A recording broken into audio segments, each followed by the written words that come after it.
Hello, everyone. Excuse my absence because I know that I've been gone a while.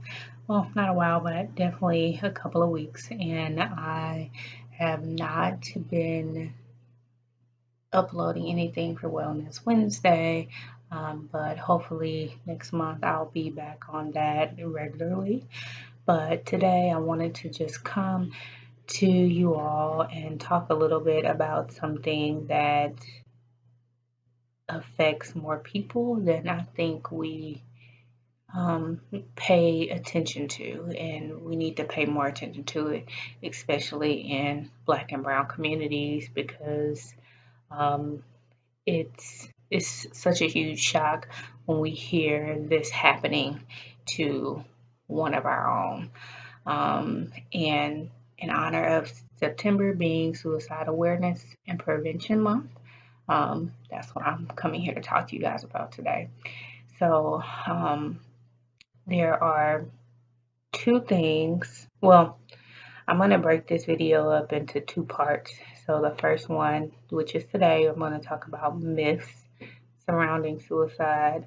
Um, and then the next video, which I will upload sometime between the weekend and next week, will be about warning signs and things that you can do to look, things that you can be more aware of, that you can look out for, and suggestions on how you can support people who may be experiencing suicidal thoughts and feelings, and just how you can intercede to help them through their tough time. Okay, so with that being said, I'm going to mention this twice. I'm going to start right now. I'm going to give you guys three resources for the suicide hotline. The first one is the National Suicide Hotline, and I'm going to put it down at the bottom. But that number is 1-800-273-TALK or 8255. So again, that's 1-800-273-TALK or 8255, and that is the national hotline.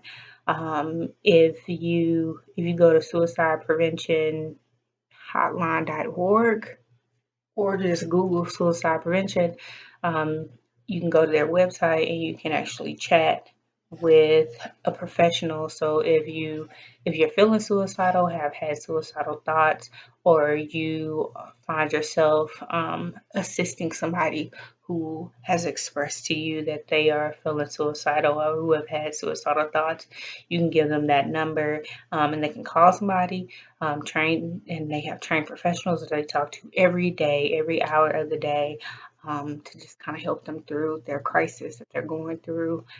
And if you are someone like me who hates talking on the phone, then you can go online and you can type and chat with them. If you prefer texting, there's a text line for that, and you can text the word talk to 741-741. Again, that is, you can text the word talk to 741-741, and you can engage in a text conversation with them. Okay. The first myth that I want to address is Black people don't commit suicide. That's a lie. Or even the idea that suicide is rarely affects Black and Brown communities. A lie. Suicide affects everybody. It is not. It is not reserved for a certain type of people. I can say that my personal belief is that the reason why that particular myth exists is because anything involving mental health is just not discussed freely and openly in our communities. And regardless of what you feel about the act itself or the thoughts or whatever, I'm sure we all can agree that if somebody is feeling that way, we want to help them to not feel that way. Okay. The second myth is once you're suicidal, you'll always be suicidal. That's not true. So there's a difference between actually being suicidal, so like actively wanting to take your life and having thoughts about it, the act of suicide, actively having suicidal intent, um, actually comes and goes pretty quickly because suicidal intent is an act of impulse.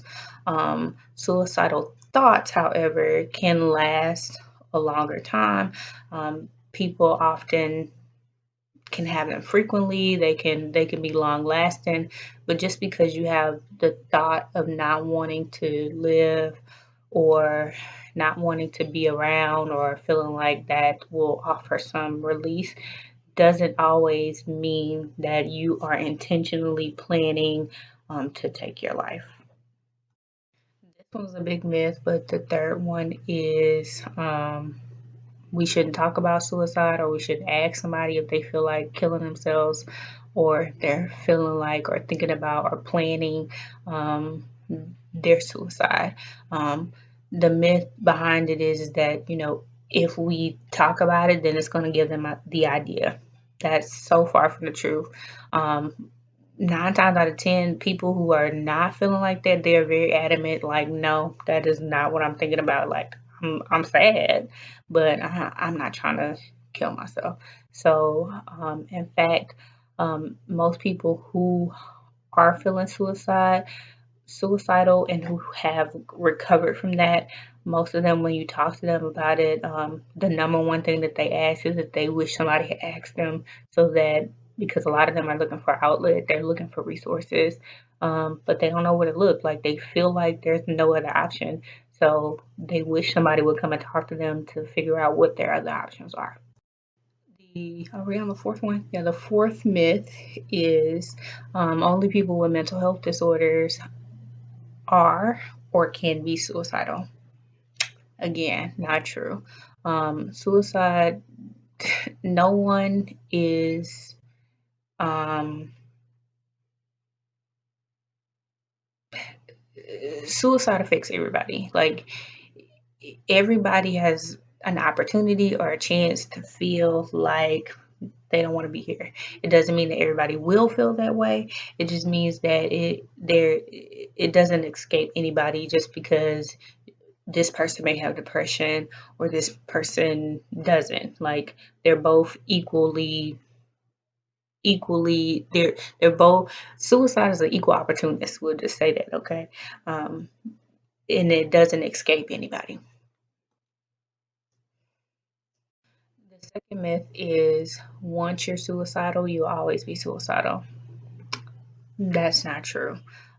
So there's a difference between actually being suicidal, so like actively wanting to take your life and having thoughts about it. The act of suicide, actively having suicidal intent, um, actually comes and goes pretty quickly because suicidal intent is an act of impulse. Suicidal thoughts, however, can last a longer time.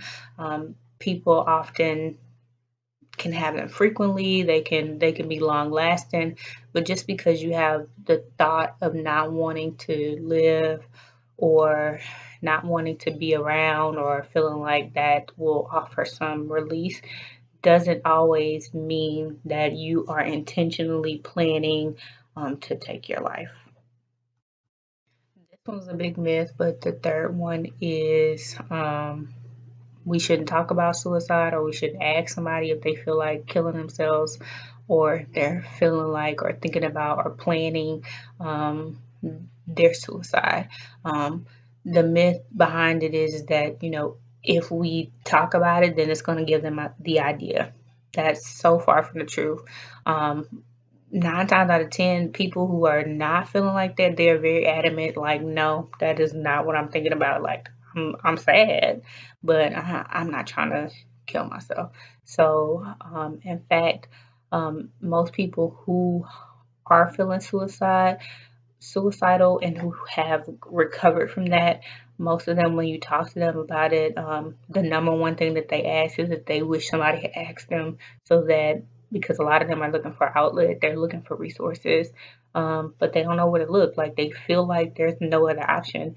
So they wish somebody would come and talk to them to figure out what their other options are.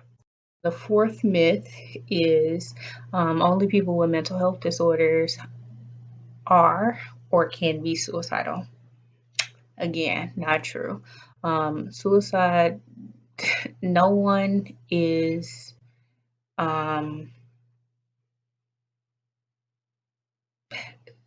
suicide affects everybody. Like, everybody has an opportunity or a chance to feel like they don't want to be here. It doesn't mean that everybody will feel that way. It just means that it doesn't escape anybody just because this person may have depression or this person doesn't. Like they're both equally they're both, suicide is an equal opportunist. We'll just say that, okay? Um, and it doesn't escape anybody. All right, so number five is most suicides are sudden, they happen suddenly, and there's no warning. That's not true. Majority of suicides, there's some like people who are suicidal, who have made the decision that that's what they're gonna do. Most of them are like they're making plans, like there's something that they're doing, or there's some changes that are happening in their life, some noticeable things that are happening, that if you are around this person enough, you will notice that there are things that are different. So most of the time, I'm gonna say most of the time, because there are rare occasions where we look at people and you just did not see it coming. But majority of the time people have made some sort of plan, some sort of arrangement. They're doing things in their life. There are warning signs, and like I said, we'll talk more specifically in the next video about what are some warning signs that you can look out for. And some of the warning signs are subtle, like they're just very small things that if you are just not um, intentionally pay attention intentionally paying attention to people around you, to your loved ones, to just people that you're interacting with on a day to day, then you probably won't pick up on it. But very rarely is it sudden and without warning. Six, this kind of goes with the previous one, but the myth that only sad people commit suicide. That's not true. Sometimes it's really, really hard to tell that my friend that's joking around and laughing all the time is really depressed and they don't feel like being here anymore and they feel like it would be better if they were not here anymore. So do not create a picture in your mind of what suicide looks like. And that goes along with these other myths too, like suicide does not have a color, suicide does not have an age, it does not have a sex, it does not have an emotion, other than suicide is the emotion. But it is not typical. It is atypical. It is unique to that individual. So don't, like I said, don't create a picture in your mind about what that should look like on anybody, and then miss something because it did not fit that picture. Myth number seven. Someone who is suicidal is determined to die. That's not true. Oftentimes, people that are suicidal are really unsure, like they're ambivalent to life or death. Like they're not sure if living is worth it or if dying is worth it. So the best thing to do is just ask them, "Hey, do you feel like killing yourself?" Number eight. And this one is a hard myth to swallow, but the myth that once a person is in recovery, then they're out of the woods. I use quotations around recovery because we think, once a person gets help, once we connect them to a helpline or whatever once they get out the hospital, once they get on medication, once they hook up with a therapist, once they hook up with a psychiatrist, then they're good. It's not true. Um, Getting over the intent to commit suicide, and I don't want to say getting over, but getting through that is very difficult. Um, it's like the first time a person goes to drug rehab or alcohol rehab, like that's that's a hard thing to get over. They're not the same by any means, but for for everybody, I think that that's a good comparison, because we know how difficult it is for people to get off drugs, like hard drugs. Like if you've been doing drugs a long time and suicide is not a drug, it doesn't give people the same um, internal responses. Um, most, uh, none of them. They don't give people the same internal responses. Um, but this is a layered thing to talk about, but just know that once you initiate help, they need you more than ever to be supportive of them, to help them truly get through whatever it is, whatever it was that brought them to that point.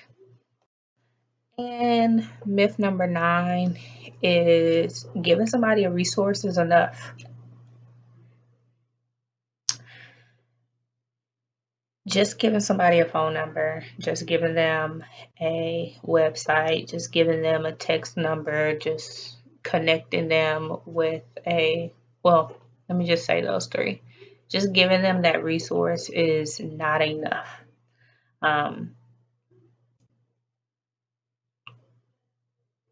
I would challenge you, and I know it's difficult. It's a difficult thing to do, to have to carry that responsibility. But if you truly want to help somebody get through whatever it is that they're dealing with in that moment that's leading them to feel suicidal, to actively want to kill themselves, then they're going to need you. They're going to need you to pick up the phone with them. They're going to need you to drive them to the hospital. They're going to need you to connect them, like personally connect them with whatever resource that you are providing them with. So just handing it to them, that is a lot of responsibility on someone who is very fragile to make that, to then take that step. Like, so if I'm talking to somebody about wanting to, I'm like, my friend asked me, Brianna, do you feel like killing yourself? And I say, yes. Like, I have been struggling with that thought for a long time. So it's going to be super hard for me to just pick up the phone to call somebody that I don't know to engage in conversation with them about what I'm feeling. So um, I'm going to again give you those numbers. But if you find yourself in a situation where you are talking with someone and they express that to you, then sit with them and help them get to that next step to get them through that current crisis. Okay. And before I give you those numbers, the number one thing I want you guys to walk away with is if you feel like somebody is if somebody is giving you some sort of signal or they're saying things that are odd, or it's just like, oh my gosh, like are they thinking, if you're thinking are they thinking this, ask them. Okay, don't be afraid to just straight out say, hey, are you thinking about suicide? Are you thinking about killing yourself? Are you feeling that way? Have you felt that way? I promise you, it it's hard to do initially, but the results are worth the struggle that it takes to just say those words. So thank you guys for being here today, for listening to this. And I know it's long, but I hope that it's helpful. If you have any questions or need support, please feel free to reach out to me. Again, the number to the National Suicide Prevention Hotline is 1-800-273-TALK or 8255. Again, that's 1-800-273-TALK or 8255. You can also text TALK, the word TALK, TALK, to 741-741. Again, that's text the word TALK to 741-741. That's the text line for the National Prevention Hotline. You can also go to um, the National or Suicide Prevention Hotline.org. I'm gonna put the correct address down at the bottom, but I believe it's National Prevention Hotline.org, and you can engage in a chat message. And if you are in Harris County, Houston, Texas, or just Harris County, Texas, because that goes beyond Houston city limits, you can call 713-971-7000. Again, that's 713-971-7000 and select option 1. That is the county's 24-hour crisis line. All right, y'all. I hope that you guys are having a wonderful week. And until next time, be blessed and be happy because you deserve that. And don't be basic because you are so much more. Peace.